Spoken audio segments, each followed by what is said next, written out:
জর্দা সেমাই আমরা সবাই পছন্দ করে থাকি। বিভিন্ন সময়ে রান্না করা হয়। সবার রান্নার প্রসেস মোটামুটি একই রকম। আমি প্রথমে ঘিয়ের মধ্যে এলাচ, দারচিনি, তেজপাতা দিয়ে সেমাইগুলো ভেজে নিয়েছি।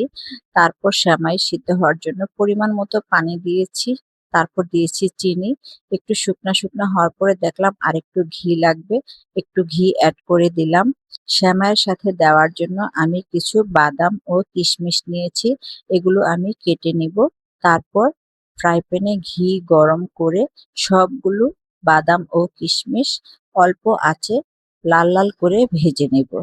যখন সুন্দর একটা অ্যারোমা আসবে তখন রান্না করা সেমাইয়ের সাথে বাদাম ও কিশমিশ ভালো মতো মিশিয়ে নিব।